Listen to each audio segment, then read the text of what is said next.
Hi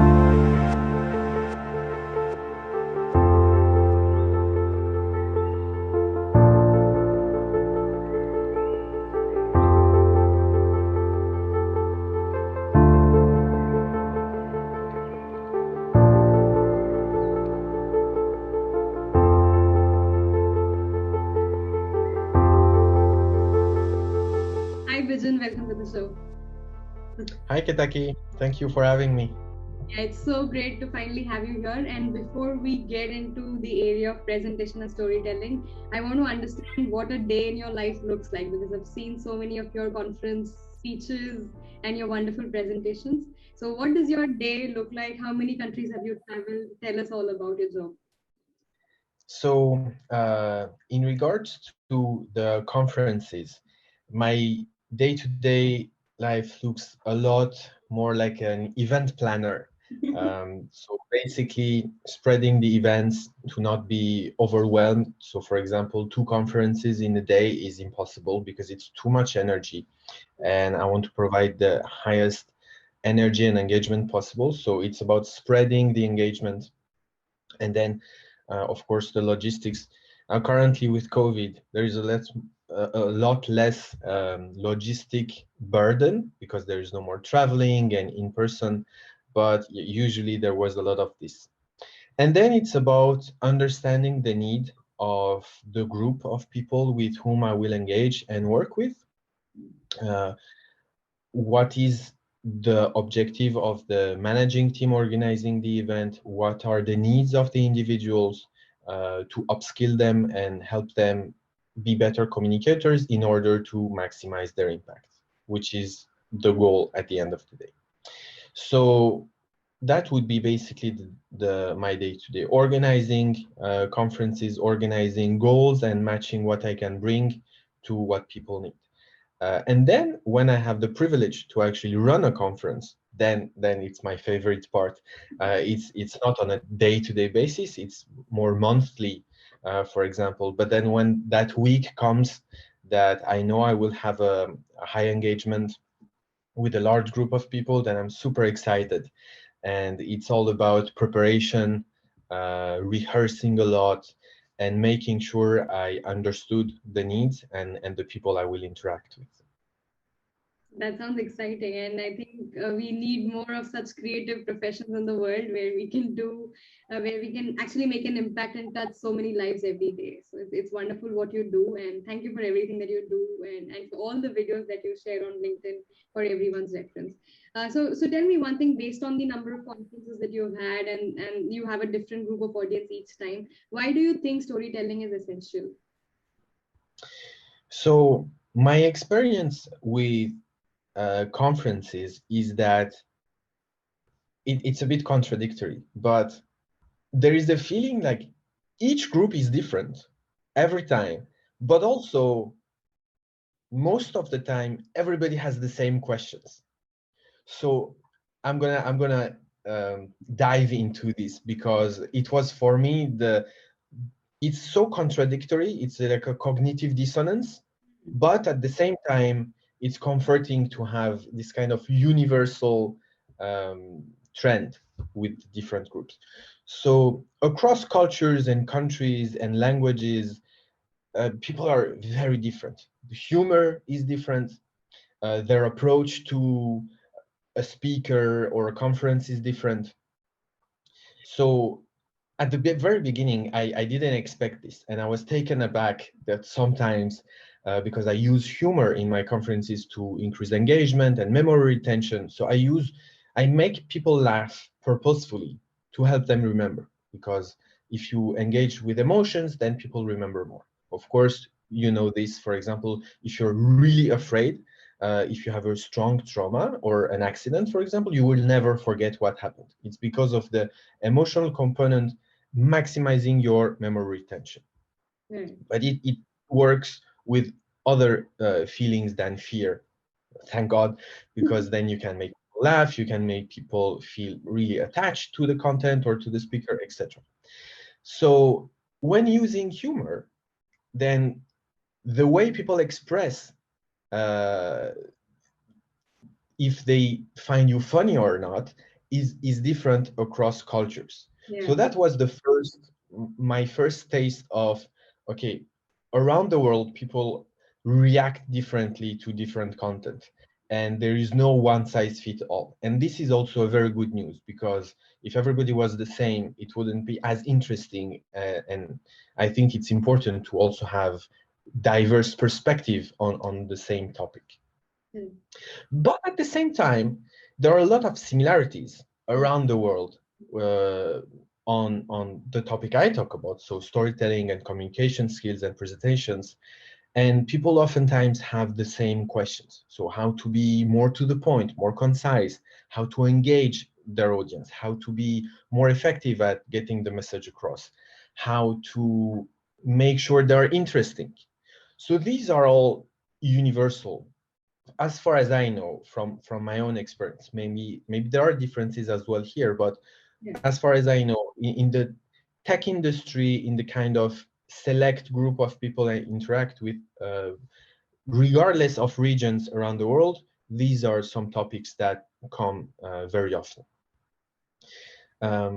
So that would be the perspective regarding the reach, the global reach. Then when it comes to storytelling as a skill, Mm.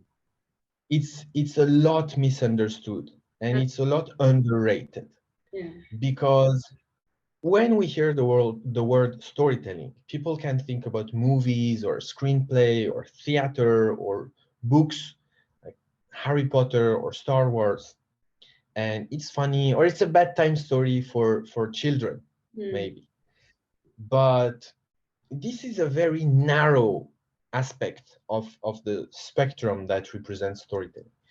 Um, After studying uh, anthropology and behavioral biology and history, basically what I understand and what many scholars share is that storytelling is the pillar of what makes the human species what it is. It's what makes our civilization what it is. It's what enables us to send rockets to Mars and to chart our solar system. And as far as we know, there's nothing preventing us from dominating the cosmos Mm. because of story. So storytelling for me is more how to human than bedtime stories. It's it's a framework Mm. that allows you and enables you to engage with other people, even if you don't know them. This is very well described in the book Sapiens by Yuval Noah Harari. I was gonna say that. And yeah, the narratives and shared narratives, and this is the highest level basically of how you can describe storytelling. But then from a more day-to-day point of view, if we narrow our focus on corporate communication, then this is true as well. Storytelling is a way to engage your audiences in a room or in a conference room with customers or management or your team, basically to go beyond having to be right. You have to be right, of course, because it's necessary to be data driven, Mm. to say the truth. But unfortunately, the human brain is wired in a way that when facing truth, objective truth, Mm. it's not enough to trigger a new behavior. It's not enough to compel you to do something different, something new. So everybody is convinced in various industries that they have the best product, they have the right solution, they have a great idea. But what would make their customer choose them? Yeah. Obviously, it's not the product or the idea or the solution, because everybody is convinced they're right.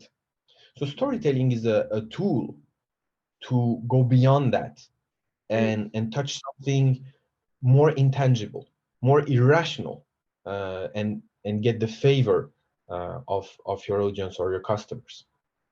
It's not manipulation. As a tool, it can be misused, of course. Like if you have a hammer or a power drill, you can harm yourself, Yeah. although the purpose is to maybe hang a painting on the wall. So as any tool, it can be misused, but I'm not encouraging the misuse of storytelling.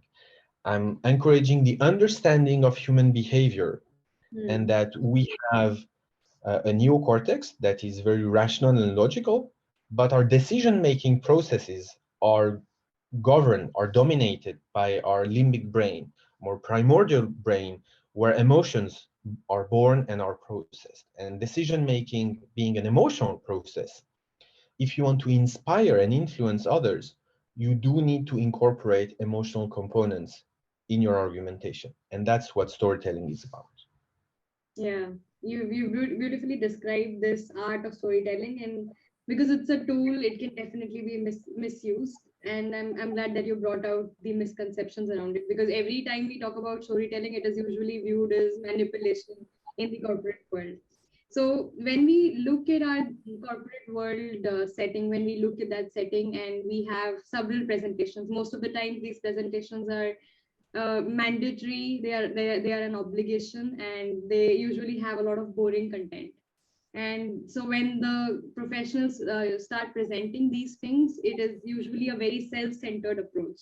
So how do you think the professionals can navigate from that approach to a more audience-centric approach and incorporate the art of storytelling within it to have as much impact as they can on their stakeholders? So I'm gonna decompose your question because it's a very interesting question with many components. Yeah, So we talk about mandatory presentations, absolutely. which involve boring content, seemingly boring content, Yeah, and then how to shift from being self-centered to a more audience-centric approach, right? absolutely. So there's not much you can do about mandatory presentations. If they are mandatory, well, maybe you have to do them. Uh, but my approach is to understand the purpose. Even though it's mandatory, what is it for? And the book Start with Why from Simon Sinek is a game changer here. Always ask why. Be that not annoying, but curious and purposeful person who asks why. Because if you understand the purpose, then you know where you have to lead people during that mandatory presentation. If you just accept the brief and you have to talk about something just because you have to talk about it, I'm not sure you can have a focus on what matters. Whereas if you understand why the meeting has to happen, even though it's maybe a weekly meeting every Monday morning, to talk about business numbers or to set priorities, then if you know why you do it, you can have an emphasis on the important components to inspire people to do the right thing afterwards. So this brings us to the purpose of presentations. And this is really important. Identifying the purpose of your presentations allows you to inspire your audience. If you have no purpose, it's impossible to inspire the audience. Maybe perchance you talk about something they like, but if it's not purposeful, you cannot leverage this advantage that you have when you have purpose. And this brings us to the final part of your question, how to be audience-centric. So basically, the way I see things when it comes to corporate presentations and telling stories in general, this can be simplified as communication between human beings, right? You're a human being trying to inspire a group of other humans or a single human to do something different, to drive action. So this is the purpose, to do something new, to invest more with your company, to follow your leadership, or to change behavior, maybe to save the planet. The purpose is to drive action. In that context, a presentation has three major components. And if you forget one of these components, it's going to be very hard to be effective. The first component is the audience, because without an audience, there is no presentation, right? And if you understand this is the most important part of a presentation, then all your focus is on the audience. Who are they? Why do they need you? Why should they listen to you? What do you bring to the table? What's in it for them? These are the questions you should ask yourself every time you prepare a presentation. What do I bring? It's not about my idea. It's not about my product. It's not about me. It's about how I can enable my audience to solve their problem, to overcome a challenge, to do something different. Then the second component of a presentation is, of course, the speaker. And as a speaker, as a human being, as a biological machine, you have a few things to optimize.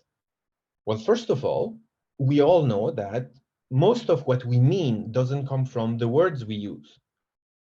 And the world of Zoom meetings and the post-COVID era of depriving people from body language and eye contact and interacting in the physical world removes a lot of that. And it makes it really hard to connect on a human level. For example, giving a talk on Zoom to dozens or hundreds of people who all are on mute, most of them have their webcams off, then as a speaker, you have no feedback. You cannot hear the laughters or the sighs, or you cannot see if people nod or smile, or if they are confused, or if they enjoy what you're talking about. And these cues are really important to have a bridge between the audience and the speaker, to be actually able to have empathy for your audience and read the room, literally. So this is the first component of the speaker. The second component of the speaker is how to reduce distractions by being prepared. Because if you're not prepared, you're gonna fidget or pace on the stage or avoid eye contact and look for the next words. Or even worse, read what's on the screen, the slides you're presenting, for example, instead of engaging actively with your audience. Preparation allows you to cancel these behaviors and pay attention to your audience, engage, and have empathy. Finally, the third component of a presentation is the story, the narrative. And I say story and not content, because content can be tasteless, barren. A statement can be read, can be sent by email. We don't need a human being to read a statement in presentations. There is no added value. The added value of the human being presenting is to add this emotional component I was evoking earlier, is to make it possible to connect with the audience on a human level, on an emotional level, so that you can not only influence the rational part of the brain with facts and data, but also inspire the emotional part of the brain, the irrational part of the brain, to get a positive outcome out of the presentation. And there are many frameworks, and some are simple, some are more complicated, with story arc and beginning, middle, end, and all of that. But we all are storytellers, genetically. Homo sapiens, our species, we are born storytellers. It's how our brain is hardwired. We're hardwired since birth to process stories. Computers process data, humans process stories. And stories have a magical power of engaging more parts of the brain than just when we listen to a statement. For example, simple statements would be, today the weather is sunny, the sky is clear. It's very neutral. But when you add an emotional component to it, it activates more part of the brain because of complex neurological processes like mirror neurons and empathy and projecting and all of that. But if I say, today is a beautiful day, maybe we could go to the beach and walk on the sand and maybe eat outside, and if it's too warm, we can have an ice cream. This evokes memories, and through mirroring, you see yourself at the beach. And this makes this information that today is going to be a nice day much more memorable. And memorization is important, because if people don't remember what you said, how are going to they act afterwards, after the meeting, the day after, the week after? People need to remember what you said if they are to act and follow your leadership. So these are the three components of presentations for me, and how to focus more on the audience and involve emotions when communicating. Yeah, I love that example which you shared, and I could see the difference when you said the first statement and the second one, which evoked a lot of childhood memories when I used to have ice cream by the sun. So, as you said, clarity of why the presentation is being given is absolutely important. And often, when we are given the task of the presentation, we dive into creating the content right away without understanding what the purpose of that is. So, if we can work on the clarity of the presentation aspect, then we can definitely make it all about the audience. But do you think this can also be extended to the usual conversations that we have at our workplace? Where certain times it's maybe a regular check-in with your manager, or maybe a regular check-in with your team. With certain conversations which are very important. Do you think the storytelling can be applied there as well? Long answer coming. Short answer, yes. Short answer, absolutely. Long answer, once again, storytelling is not about telling stories for bedtime stories or movies or books. All right. Storytelling is wrapping your arguments and the data that informs your decision making into a package that makes this information more accessible, more digestible, and more actionable. It's like putting peanut butter around a pill when we try to heal our dogs or our cats to basically help them. The pill is important, but the pill tastes bad.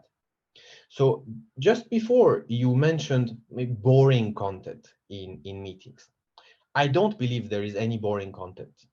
If you look at the variety of curriculums in universities, you can learn about literature, finance, astrophysics, nuclear physics, the history of art, math, and maybe you're passionate about one of these topics and maybe you don't really like one of the other topics. But it's not about the topic, it's not about the content. It's about the people who introduce the content. It's about the people who are able to inspire you about a certain topic or not. Nothing is boring, but people are boring sometimes. People are boring when they don't have passion or they don't have purpose when they talk about something. So when having mundane conversations in the corporate world, storytelling is a very effective tool to make sure you are not boring, because you will talk about finance and business and budgets and career and objectives and metrics and all of that. These are not boring. These are just neutral. It's up to you to bring context, to bring context. And context means what happened, why it happened, and what's going to happen if nothing changes. This is the basic framework of any story. What's going to happen if nothing happens? So, for example, in very famous movie franchises, if nothing happens, the world gets destroyed. In Star Wars, the Empire destroy everything. In The Lord of the Ring, the orcs destroy everything. In Harry Potter, Voldemort destroy everything. This is the purpose. We need to act to bring change in order to change the course of action and change history. This needs to happen because we bring context, because we have a clear sense of why. And then you give your arguments and you solve the conflict, and this brings inspiration and influence to what has to happen next. So yes, storytelling is a very powerful tool in corporate conversations, but storytelling is not about painting an incredible picture and tell stories and go back in time. No, no, no. Storytelling is about providing clear context and purpose as to why you're about to say matters to your audience. And what matters to your audience is how you're going to solve their challenges. So in the context of, let's say, career and negotiating promotion and things like this, why would giving you more responsibility be of any benefit to your leadership? It's up to you to understand their challenges and the value you can bring to solve these challenges. And this is a much more compelling narrative Yeah. than just asking for more candy, for example. Absolutely. And I think whenever we talk about stories, we usually think that we are deviating from the actual point at hand and painting some picture which is not necessary for that conversation. So as you said, it's about the context and the clarity. And if you can present that and add that narrative to your point, then it makes it much more interesting and the other person will actually listen to you. Because again, with these Zoom meetings, most of our check-in conversations or negotiations, or even when it's the appraisal discussions, they all happen over Zoom, they all happen online. And the problem with that is you don't even know if your manager is listening to you. So you don't know if you're making an impact, you don't know if the other person has your attention. And so this can be a very good narrative to bring them on the same page as you and get your goals accomplished. So another thing here is approaching this storytelling from an introvert's perspective is something that I'm very interested in, because as an introvert, a lot of us, we don't feel comfortable to share, even talk to someone, so let alone sharing it to a huge group of audience. So how would you suggest that introverts approach this when they are speaking Yeah. to? So I'm an introvert myself. And for a long time, I didn't even know what it means. Introvert, extrovert, being shy, not liking crowds, not liking to socialize in parties. And it was just a big mess for me. Hmm. Fortunately, Carl Jung clarified all of this for us. And what I understand and what I learned and what seems to be working for me is that being an introvert, once again, myself, I think I'm an introvert, is I invest energy when I have to interact with others. And I recharge my energy when I'm on my own and I can focus and take the time to go through my thought process on my own. I believe this is the basics of it. On the other hand, extroverts get energy when they socialize, Hmm. and they deplete their energy when they are on their own. They need maybe to brainstorm in groups and share their thoughts orally and have instant feedback. And it's a matter of how you like to think, and if you want to ping pong with your thoughts with someone else, or if you like to craft and model your thoughts on your own. As an introvert, when it comes to public speaking and presenting in a meeting room or in a conference hall, at the end of the day, as a speaker, your responsibility is to make sure your audience gets your message. Because the purpose of the talk is not to make you happy or to make you comfortable as a speaker.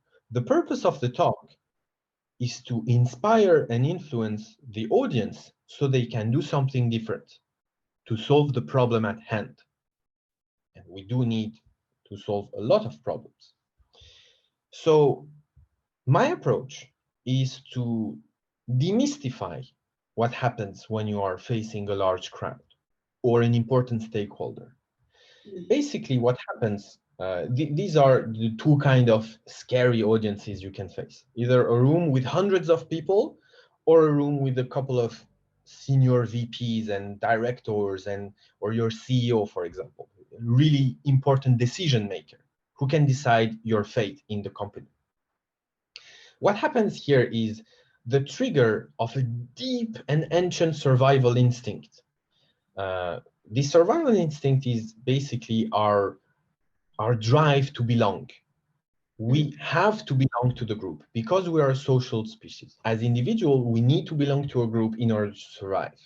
Because our ancestors who didn't belong and were not part of the group couldn't survive in the wild on their own 50,000 years ago.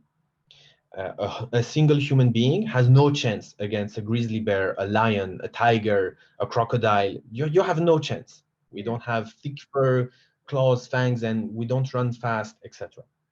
But 10 human beings have a much higher chance against basically anything on this planet.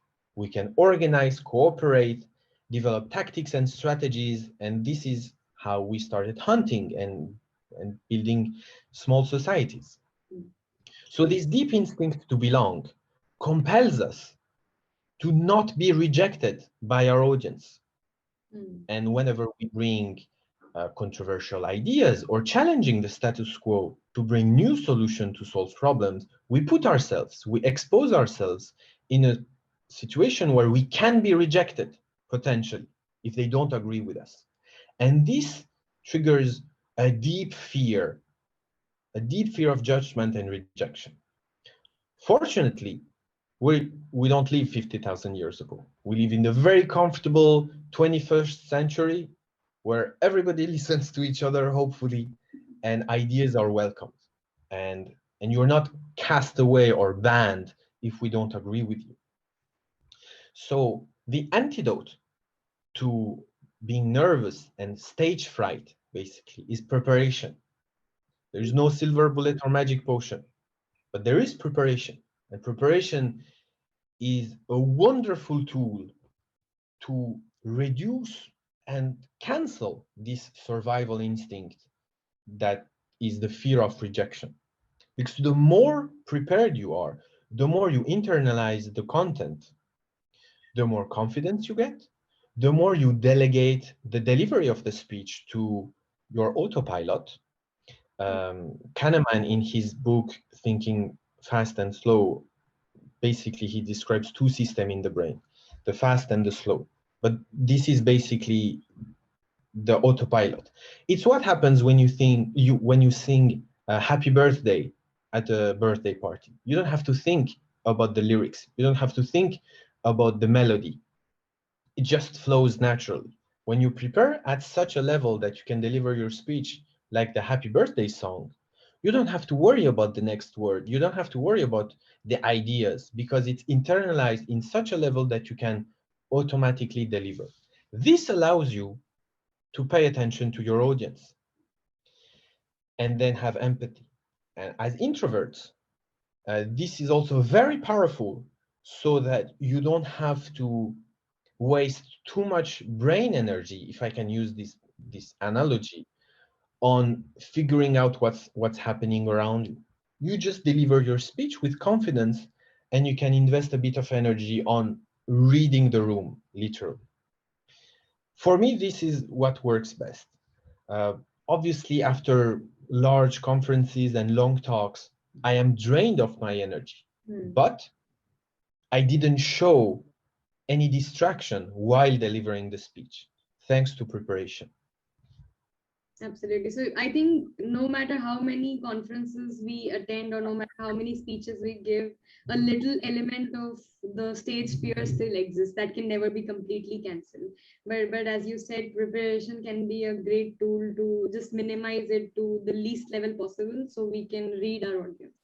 But then the next thing that I'm very interested to understand from you is and you've mentioned this already. Now that we are moving to the post-pandemic world, most of the work models are still going to be hybrid, where we are going to work from home. So it's not really necessary that we will meet our workers every day, or we will again give in-person presentations.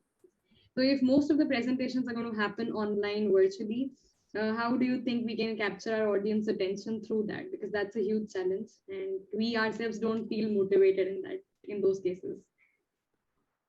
Yeah, I believe this is a big challenge for all the workforce dealing with virtual communication.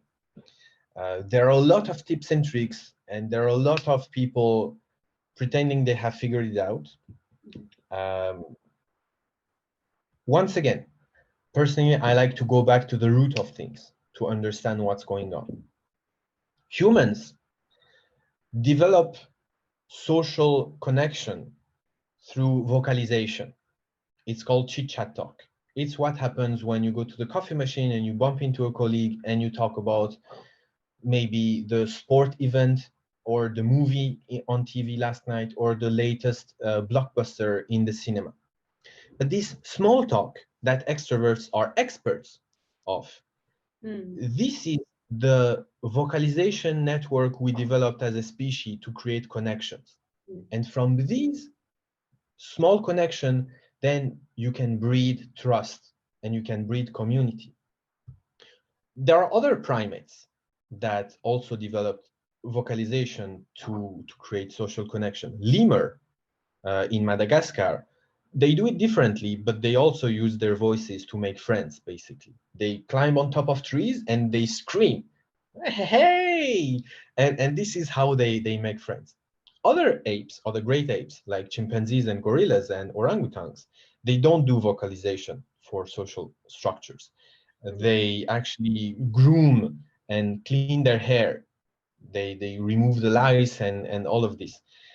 This is how they make friends. This is how they create social structure and connection. We use our voice to talk about mundane topics. And when you deprive people of the ability to have small talk at the coffee machine, for example, or for a smoke break or for lunch together, this has a tremendous impact on the cohesion of the group, on trust, and on basically the most human way to feel comfortable and the sense of belonging once again. So in the post-pandemic world of hybrid work, I don't have much to say on how to optimize the lighting and looking at the webcam and all of this. But I do have to say that if you have the opportunity to go back to the office even one day per week, you should use this day to have small talk with your colleagues, to have lunch together, to have coffee with everyone who matters to you, to have one-on-one conversations and just talk about life and not focus so much on the business side of things when you have the opportunity to be together. Because this is the most important part of building trust and feeling human again after a year and a half of being basically isolated from our communities, isolated and deprived of entertainment and going out and having a normal life. So if we don't want to be alienated and feel like animals in a zoo or in a cage, we do need to rebuild these habits of having small talk conversations. Then a more practical tip to conclude the answer of this question, the post-pandemic world, I would also encourage people to not invest so much on presenting slides on the screen. Because already we said earlier that we don't have feedback in terms of audio clues and visual clues. But if you sacrifice even more screen real estate for a few bullet points that you're going to say orally anyway, then there is not much space for people to look at each other, even through the webcam. So I would encourage people to refrain from using slides automatically for random meetings. Slides have their place when used with purpose as visual aids to clarify complicated or complex topics that benefit from pictures, but it shouldn't be automatic. Yeah. We will eventually get to that hybrid model where people start being comfortable with that sort of a community and they still feel belong by doing all of these, and everyone will have a different approach to this, but I love the tips that you've given, which are really easy to follow if anyone wants to start approaching how they would start building these connections with their community and also network with their colleagues whenever possible. So thank you so much for being with us, Bijan. I think you have demystified the entire arena of storytelling, especially for professionals. And as you said, it's a very underrated skill in this corporate world. So anyone who works on this skill can really stand out amidst the crowd. And you've given us some beautiful tips to do exactly that. Thank you so much for being on the show. Thank you, Ketaki, for having me.